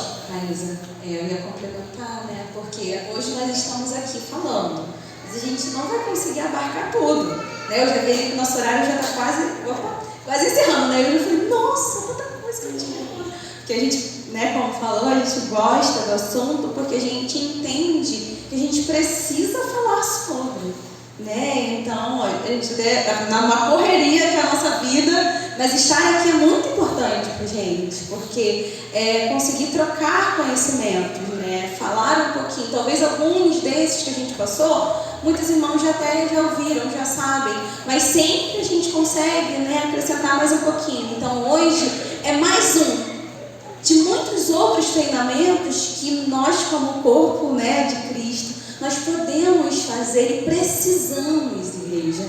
Nós precisamos. Eu, como psicóloga, eu tenho uma lista de curso. Eu também, uma lista de curso que eu quero fazer, porque o conhecimento não acaba. Cada vez mais tem uma nova proposta, tem um novo protocolo, tem uma nova forma de você ajudar aquela criança, e a gente vai se emergindo nesse mundo, né, nesse conhecimento. Então, como igreja, hoje nós estamos aqui para agregar mais um pouquinho, mas ainda tem muito mais que nós podemos fazer, né, só para acrescentar. E a gente já está partindo para o final e a gente já conseguiu responder muitas perguntas, né, Thaisa? Pode passar. Quer falar um pouquinho sobre isso ou eu falo? Eu? Tá. E a gente tem muitas vezes dificuldade de entender, e isso eu trabalho muito na parentalidade, né, quando eu vou fazer as orientações parentais com os pais, né, sobre crise e birra. Quando que é uma crise? Quando que é uma birra? Né? Isso para professoras de sala salinha de EBD também, para a igreja, para ajudar esses pais também, tá bom? Então, vou começar pela birra, né? Quando que é uma birra? Geralmente, quando a atitude é intencional, quando quer chamar a atenção, ocorre em crianças pequenas, diminui depois de ser ignorada, desaparece depois que a criança cresce, acontece por uma causa de frustração, acaba, e esse aqui é o ponto central, porque às vezes a gente não vai saber se é ou não birra, a gente só vai saber depois que isso aqui acontece, ó. Acaba após a criança receber o que quer. Tem um que eu testei, né, pra ver, né? Tava fazendo isso, batendo, aí eu dei o que ele quis. Aí eu, era birra, né? Entendi. Aí já sabia, já consegui mensurar. Quando era birra, quando era crise. Quando é crise, gente, é de outra ordem. Você pode dar, mas a pessoa já desregulou. Então vamos lá ver ali, são alguns, tá? Alguns direcionamentos pra gente saber, tá? Pode apresentar sintomas antes das crises, como balançar o corpo, é como se ele estivesse mostrando que aquele ambiente está, né, com uma estimulação sensorial acima do que ele está conseguindo suportar. Então, às vezes ele pode começar a balançar o corpo, se ele tem estereotipia da mão, né, com a mão, ele começa já a fazer, ou já começa... Cada criança vai ter o seu sintoma e a gente vai precisar rastrear, tá bom? Pode acontecer devido a um estímulo sensorial, geralmente isso acontece muito. Se uma criança que tem uma hipersensibilidade na rua passa aquelas motos, que eu acho que tinha que ser extinguida, né? Meu sonho. A criança descompensa, porque é uma hipersensibilidade, ela pode desregular sim. Pode ocorrer em ambientes públicos e fechados, passa depois de um desgaste emocional, é uma forma de controlar as emoções, resposta de um limite. Não é uma estratégia, não é intencional, não tem idade para acontecer, mostra que algo não está agradando. Então, a gente precisa também diferenciar, porque uma criança que está dentro do espectro, ela também precisa ser educada. E é um desafio, né, Thaisa? É um desafio, porque quando a criança não está dentro do espectro, a gente já sabe que a birra, que não é crise, né? Então você vai dar um não, né? E aí é uma outra palestra, que eu já comecei a falar, que é dentro da parentalidade, que é sobre limites, afeto, tem mais um montão de coisa. Mas quando está sendo do espectro, o pai, a mãe, a tia da salinha, a igreja, o pastor, a gente precisa saber se é crise ou não. Porque se é crise, a criança está em sofrimento, e a gente precisa acolher, a gente precisa regular ela. Se é birra, aí sim a gente vai falar não. A gente vai deixar, a gente vai permitir com que ela se novamente volte ali até aquele comportamento ser extinguido. E aí isso faz parte da educação e aí demanda tempo mesmo. Pode passar. Acho que esse é o último tópico, né? E aí, se uma criança autista estiver em crise, como eu posso ajudar? E aí está dentro do que a Thaisa falou sobre o ambiente, né? Mude o ambiente. A crise pode ser agravada por questões sensoriais, por isso o ambiente faz muita diferença. Exercícios de respiração, eu tenho um de peixinho, tenho alguns, né, porque eu vou de acordo com as intenções dos meus pacientes, também são ótimos. Então tem uns exercícios na internet de respiração que tem de bichinhos, que vai ajudando a criança a se autorregular, claro, depois que você conseguir identificar e que ela já está mais calma. Não adianta tirar ela, olha aqui, respira. Não vai adiantar. Tá? Vai depender, você precisa verificar se é o momento de já colocar a respiração, se já está regulado o suficiente, mas geralmente é uma boa estratégia. Não se desespere, né? O que eu vou fazer agora? Não se desespere. Se a criança está com medo, converse com ela trazendo argumentos concretos e racionais para mostrar previsibilidade e segurança da situação. Tem uma pergunta sobre rotina. Por que rotina é importante? Porque a rotina ela traz a previsibilidade e segurança para as crianças autistas. Então, uma rotina dentro de uma salinha ajuda a criança a não se desregular, porque ela sabe, agora a gente vai fazer isso, isso e isso. Isso ajuda ela a se regular. Então, uma rotina, às vezes, na salinha, não precisa ser difícil não. Só uma listinha, a gente faz uns desenhinhos ali, ó, a gente vai fazer a leitura, depois a gente vai fazer a pintura, depois a gente vai fazer isso, né? E se for mudar, avisa antes, ó, a gente vai precisar inverter. O lanche vai para depois, para que ele não se desregule, tá? E mesmo assim tem possibilidade, mas você está dando a previsibilidade para ele se reorganizar com antecedência, tá? Não segure, a criança pode se sentir ainda mais nervosa. O que era um movimento contínuo pode se transformar em uma agressividade. É claro que existem crianças no nível 3 que elas podem se autoagredir, né? Bater a cabeça, e a gente, obviamente, nesses casos, a gente precisa proteger a criança. Nesses casos, a gente vai conter com cuidado, buscando, né, se ela não tiver uma hipersensibilidade de toque, colocar a mão no peito da criança, aproximar ela para a gente, para que ela vá se regulando. Isso em casos de que a criança se tiver se lesionando, né, na cabeça ou se machucando, ferindo, que a gente vai, né, priorizar a saúde dessa criança física. Seja objetivo. Seu nervosismo pode adicionar ainda mais insegurança para a situação. Tente se manter firme o máximo possível e transferir segurança para essa criança. Então ficar, mas por que você está assim? Mas para com isso. E falando, mas não tem nenhum motivo. Não ajuda. Não ajuda. Seja objetivo. Às vezes a gente consegue mudar o foco, às vezes a gente consegue pegar um outro objeto, às vezes a gente consegue regular a criança tirando ela daquele foco, porque ela está concentrada naquilo que está desregulando ela. Então se a gente leva para outro ambiente, a gente pega outro estímulo, a gente consegue muitas vezes auxiliá-la. Mas a gente precisa ser objetivo, porque enquanto mais a gente fala, a gente pode estar sendo também uma carga sensorial para aquela criança, dependendo do que ela tiver da crise, né? Veio muito de encontro ao que eu estava pensando, ao que eu penso, né, sobre como que a igreja vai receber, né, como eu falei. Se você tem uma equipe, né, de irmãos que está proposto, né, acredito que tem aqui, né, essa pessoa já vai ter essa ciência. Então é o que eu falei, se aquela criança está muito agitada ali no canto, vamos lá na salinha um pouquinho, aí talvez tenha um livrinho, tenha um brinquedinho, você deu, meu filho, eu consigo muito mudar o foco dele. Então ele quer muito uma coisa, quer muito, eu pego o outro e aqui, vou ver ali. Pronto, tirou o foco. Alguns não é tão com tanta facilidade, mas às vezes ajuda muito esse ambiente, mas para a mãe até não ficar muito envergonhada, porque muito se fala da mãe assim, num papel de a mãe não quer cuidar, a mãe não quer cuidar, a mãe não quer... É muito difícil, irmãos, assim, é uma jornada bem difícil, né, que a gente enfrenta com as crianças. Eu tenho acesso às terapias, né? Eu tenho acesso à escola, mas tem muitas mães que não têm. Eu me sinto um pouco privilegiada, não que seja uma coisa assim, o que eu queria, o ideal, né? O que seria mas assim, é difícil, né? Para essa mãe que está às vezes dentro da sua própria família, ela tem muita rejeição. E você não está educando essa criança, e essa criança... Então assim, é como eu falei, tenha muita empatia, não só os membros que vão trabalhar com essas crianças, porque é ideal que tenha essa equipe, mas os outros irmãos também, né? Hoje a igreja é muito plural, então que nós venhamos estar abertos, né? Às vezes a gente tem um olharzinho assim, meio torto, né? É complicado de se lidar, porque é o que eu falei, é muita rejeição, o autismo passa por muita rejeição, que nós não venhamos ser mais um local de rejeição para essa criança. Pode passar. E eu quero... chegou uma pergunta. Eu acho que a gente conseguiu responder todas essas quase coisas. todas, né? Eu vou falar um pouco dessa pergunta que chegou.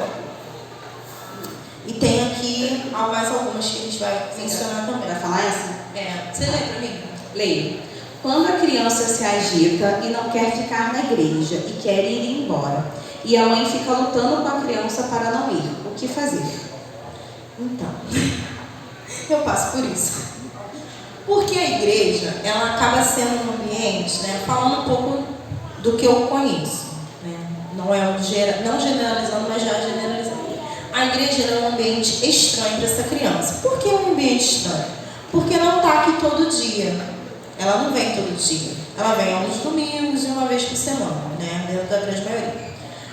E até ela vincular com esse ambiente e agregar na rotina dela, porque aquela criança ela vai ter um prejuízo de comunicação. Então você vai falar, agora vamos ouvir o pastor. Agora, isso vai ter dificuldade para ela compreender. Então aqui a gente não tem uma rotina visual. Vai fazer isso, vai louvor, vai pregação, agora tem que sentar, agora tem que ficar em pé. Então aquilo causa uma estranheza para a criança. Eu não sei que horas eu sento, eu não sei que horas eu levanto, agora eu vou bater palma, agora eu não vou bater palma. Isso desorganiza, dá aquela aflição na criança. Então, e ao mesmo tempo, se essa mãe não vem para a igreja, essa criança não vai se adequar à igreja. É uma coisa meio que cíclica, né? Se eu não vou, a criança não se adequa. Mas também quando eu vou, eu preciso de um tempo. Então, eu acho que ter esse caso, ter esse ambiente como um plano B, eu acho que é muito interessante, né? Porque aí tá, essa criança está muito agitada, essa criança quer sair da igreja, não quer ficar. E essa mãe, gente, ela precisa ouvir de Deus. Ela precisa se aproximar de Deus para se fortalecer. Então, ela quer estar nessa igreja. Então, se tem uma... Às vezes, a criança já consegue ficar com uma outra pessoa, né? Às vezes, não precisa só da mãe. Então, às vezes, ter essa pessoa, deixa eu pegar ele um pouquinho, deixa eu levar ele ali na salinha que a gente separou para ele. Vamos lá, vamos ver 10 minutos. A criança muda muito o foco dela. Então, talvez ela já volta melhor. Então, exige de nós muita sensibilidade, porque cada caso é um caso. É claro que vai ter situações que, infelizmente, essa mãe não vai poder ficar. Vai precisar ir. Mas, né, eu acho que na maior parte do tempo, acho que mudar de ambiente já vai ajudar bastante. Como dica também, a previsibilidade, né? Então, às vezes, os cartões, né, das ações que podem ocorrer na igreja. Então, como a Thaisa falou, louvor, pregação. E se a gente pode imprimir, né, se a mãe tiver, imprime em casa as ações, se caso a criança ficar junto com ela na hora do culto, né? Porque na salinha X geralmente vai ter lá os visuais, mas se a criança ficar junto, então em casa, antes de vir, já começa a ir apresentando esse visual para a criança, né? A hora da oração, para ela entender, e vai fazendo com a criança durante a semana, para ela ir vinculando, porque quando você mostrar ali o cartão da oração, ela já vai meio que associar. Isso não é rápido, gente, estou falando aqui como se fosse um dia já aprendeu, não, como a Thaisa falou, vinculação, mas os cartões de ações ajudam bastante, para que a criança tenha uma previsibilidade do que vai acontecer. Mesmo que um culto seja, né, tenha várias possibilidades, mas geralmente a gente tem a oportunidade, a pregação, o louvor, né, a oração, a oferta, e aí vai fazer os cartõezinhos. Né? Eu acho que essa é uma dica bacana também. Isso até mesmo quando vai no shopping, quando vai numa festa, às vezes dá para fazer alguns cartões e antes...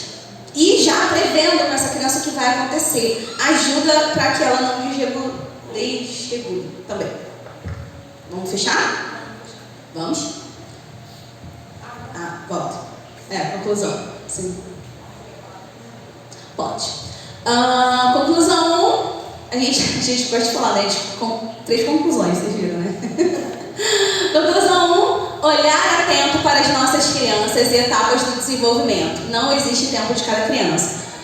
Né? A gente trouxe aí os marcos de desenvolvimento. Vamos olhar com atenção para que essa criança não acumule, para que a gente possa ser sal e luz, né? Promovedora de desenvolvimento, de crescimento, né? Porque essa criança vai crescer, vai ser um adulto funcional em nome de Jesus, para que esteja ativo na obra, né? Isso dentro do espectro ou não, vai ser mão, instrumento do Senhor, para que a glória dele seja louvada, né? Exaltada. Na conclusão 2, eu quis trazer a família, né?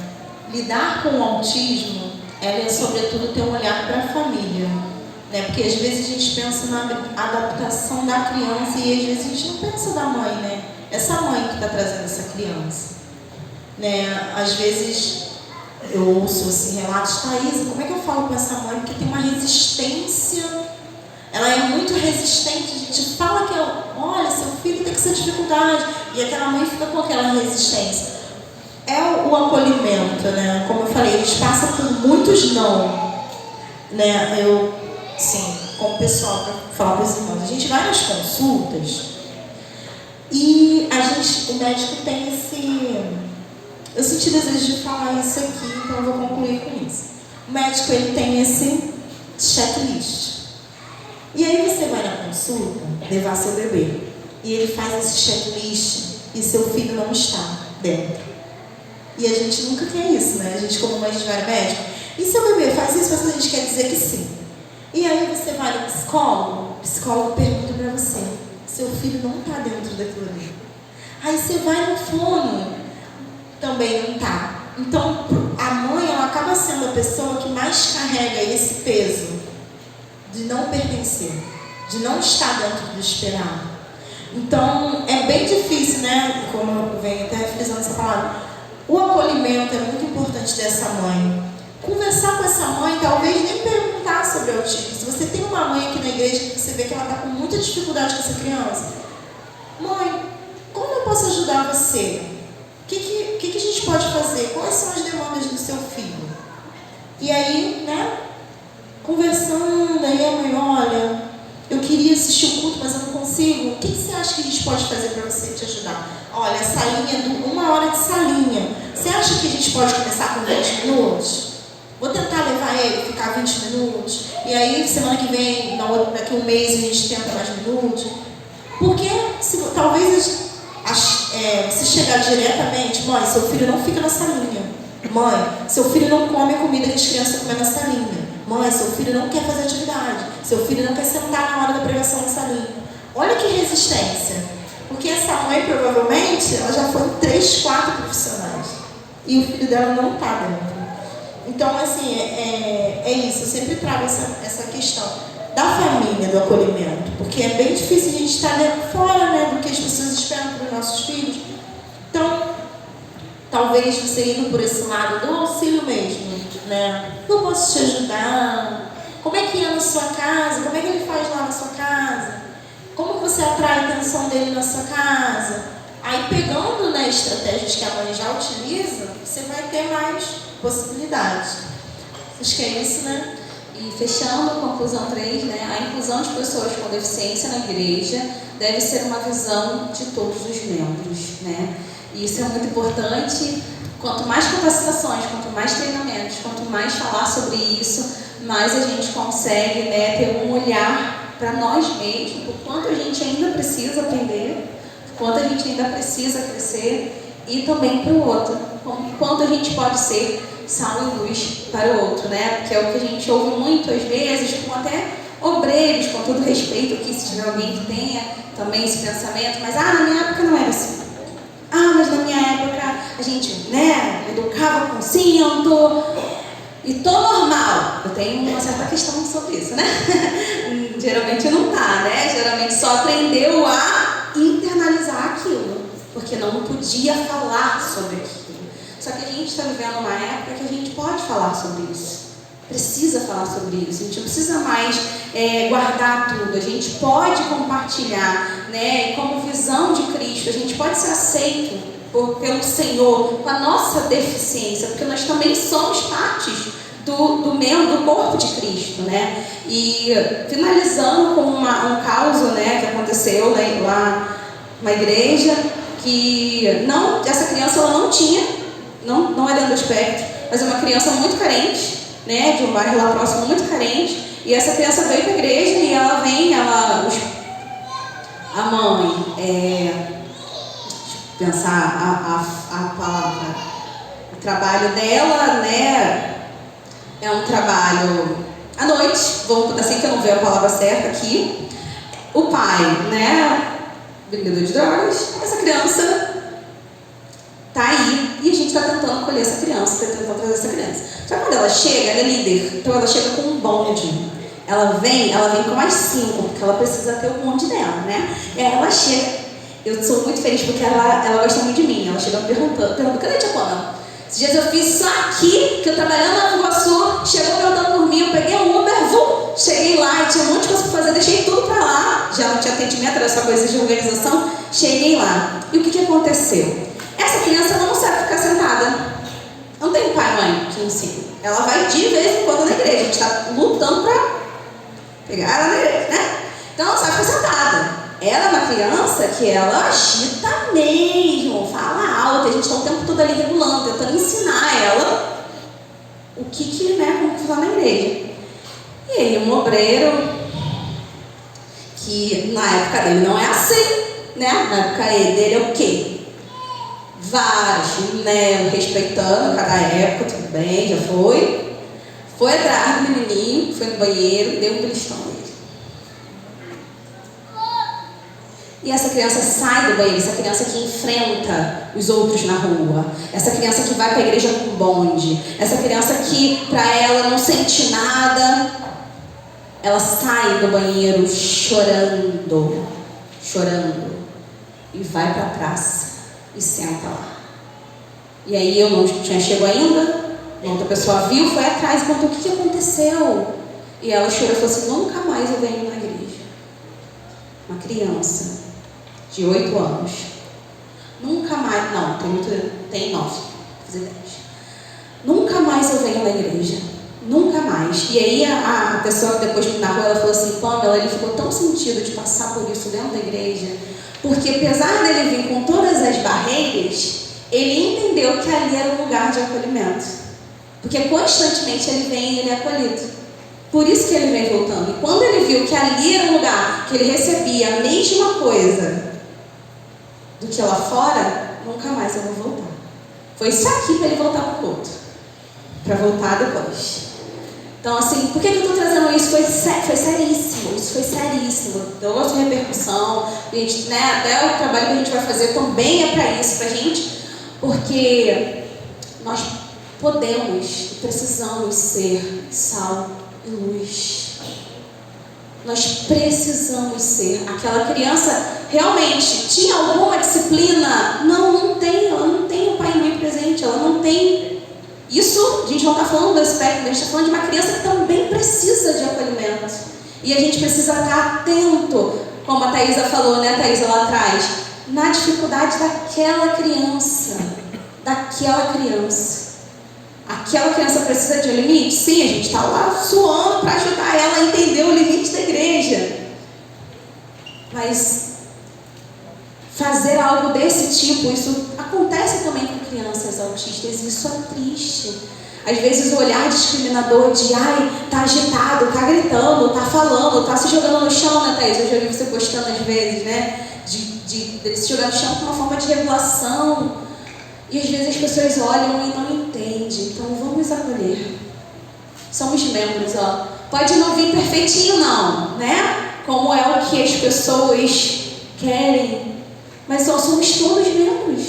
Todos. Nós precisamos desse acolhimento. Nós precisamos para a criança, para a família. E nós agradecemos muito por poder estar aqui, né, Thaisa? E poder também ajudar com as nossas experiências para juntos, com a igreja, sermos sal e luz. E todos membros desse corpo. Amém?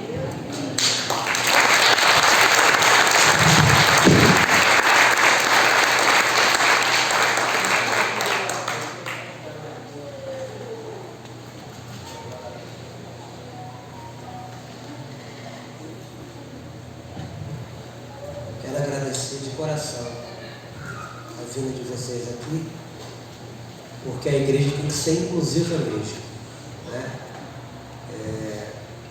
Eu me lembro do fundador da denominação, o bispo Roberto Macalhos, lá na década de 70, eu vi isso lá.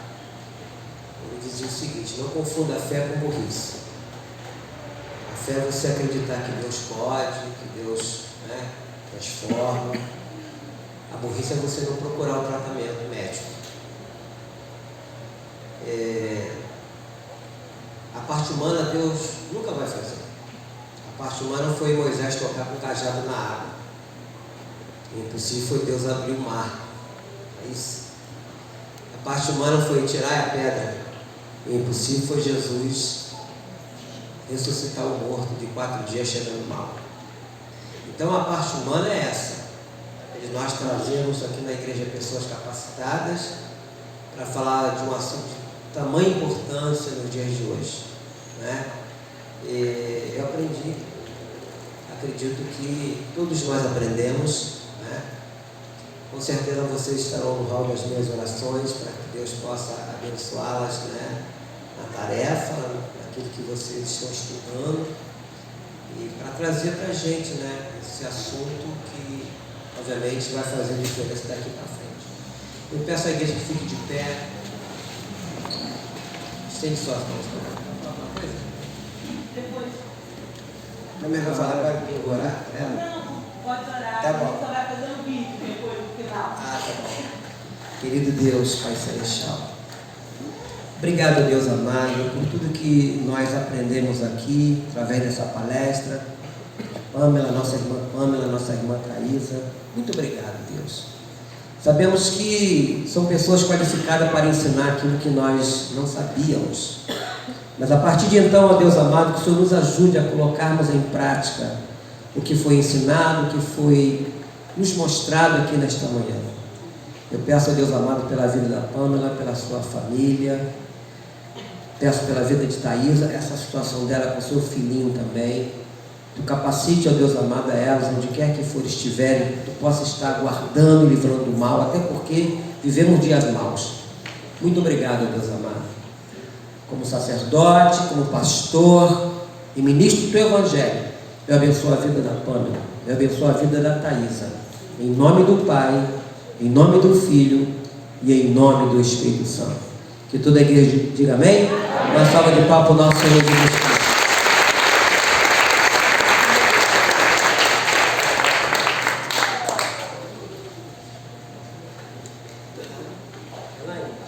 Pastor, pode encerrar, faz a bênção, aí depois a gente só reúne aqui na frente e faz. Ah, não tá legal. Pai querido, Deus de amor, obrigado por tudo que aconteceu aqui. Leva-nos em paz agora aos nossos lares, conduza-nos, Senhor, com a tua paz, com a tua segurança, nos dando, ó Deus amado, uma tarde de descanso tranquilo, que logo mais à noite, a partir das 18 horas, estejamos todos aqui também para glorificarmos e exaltarmos o teu nome.